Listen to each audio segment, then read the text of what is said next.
Salut à tous, c'est Pank de la chaîne, bienvenue sur cette vidéo qui continue notre cheminement sur les indispensables de l'hypnose, cours en hypnose médicale, qui donnera pas grand chose à mon avis sur mon écran, si ça donne.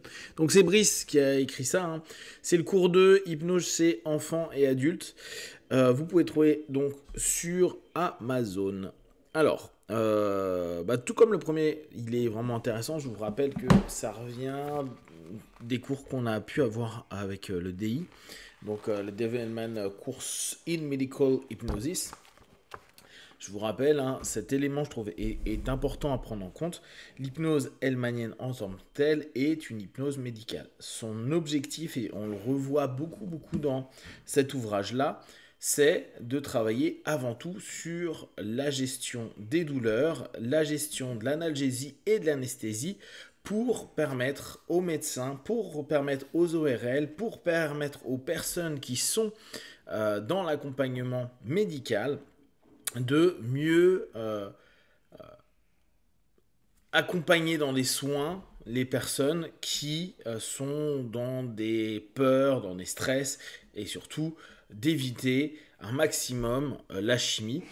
On va d'ailleurs en parler un petit peu avec tout ce qui est Monroe, qui est un médecin qui bossait à la clinique Mayo au début du 20e et où on faisait déjà l'équivalent aujourd'hui de ce qu'on a en Europe de l'hypno-analgésie.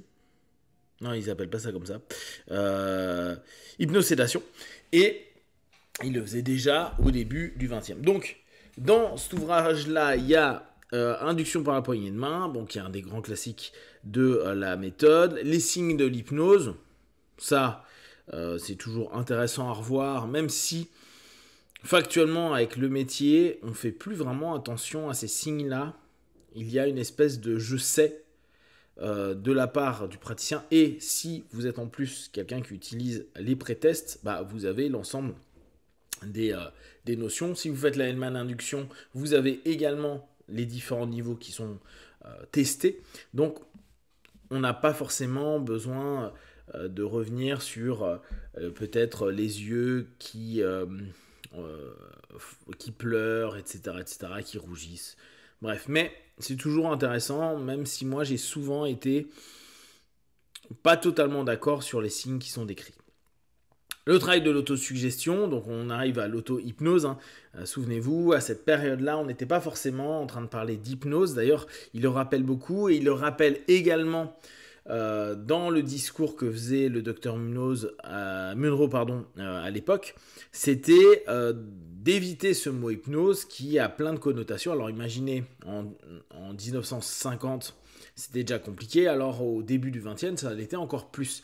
Mot qui, même aujourd'hui, en 2023, est tellement connoté que c'est pas forcément bon de parler d'hypnose. D'ailleurs, Hellman en parle bien et c'est bien retranscrit qu'il faut éviter le mot hypnose et le mot potentiellement suggestion. Maintenant, on aurait moins le problème avec le mot suggestion et c'est pour ça qu'il parle souvent de pensée sélective pour parler de suggestion.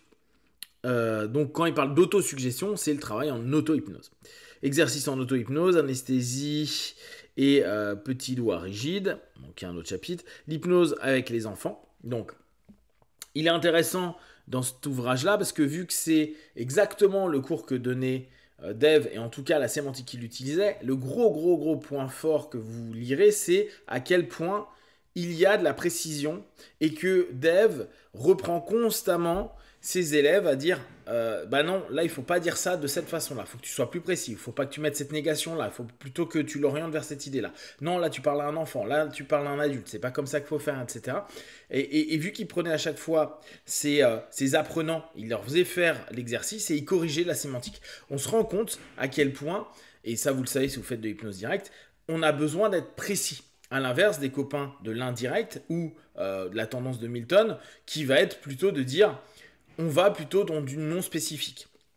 Là, on cherche constamment un mot et il est hyper clair et il insiste énormément sur ce point-là. Donc, approche chez l'adulte, approche chez l'enfant. L'induction pour l'adulte aussi, j'ai oublié. Hypnose en situation de cabinet. Donc on voit que constamment, hein, l'idée pour lui, c'est d'être dans du concret et de voir l'ensemble des actions que vont faire les spécialistes médicaux en cabinet, en pédiatrie, pour une chirurgie, un examen médical. Donc en fait, ce qui est intéressant dans l'ouvrage, c'est qu'il fait faire l'exercice à ses apprenants, qui sont des médecins. On voit la sémantique qu'ils utilisent, et puis lui, il corrige en disant non, là, il ne faut pas que tu dises ça comme ça, là, il faut que tu l'orientes de cette façon, là, c'est plutôt bon, ça, c'est moins bon, etc. Donc on voit vers où il veut orienter l'apprentissage et surtout ce qu'il attend de ses apprenants. Approche en médecine générale, approche en ORL, les techniques de la clinique Mayo, donc c'est là où on parle du docteur Monroe et de tout le travail qu'il a pu faire au début du 20e dans la clinique Mayo pour utiliser c'est l'équivalent aujourd'hui de l'hypnosédation. N'oubliez pas, hein, au début du 20e, il y avait un gros pourcentage de morts parce que trop d'anesthésiants.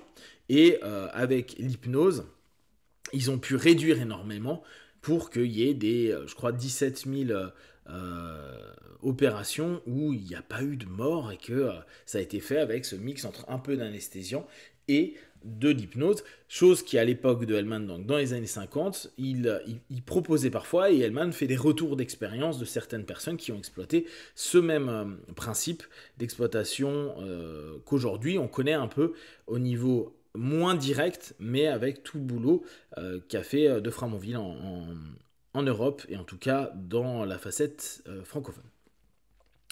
L'hypnose, un état de consentement, là on revient sur cet élément qui est clé dans l'hypnose hellmanienne et qui n'est pas forcément toujours comprise chez beaucoup de praticiens d'hypnose.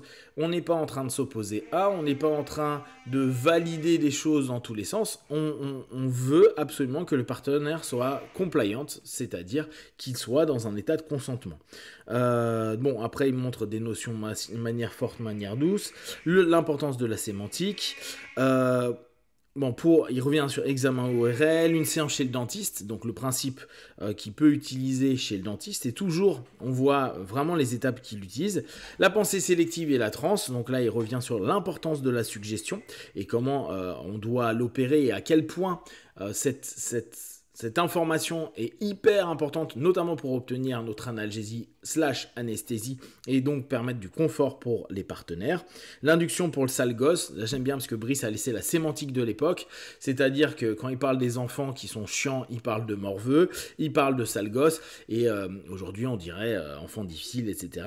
Mais il le précise bien, Brice à la fin de l'article. La technique du Dr Monroe, l'utilisation des tests en hypnose, on revient donc sur les classiques et l'importance à ce niveau-là.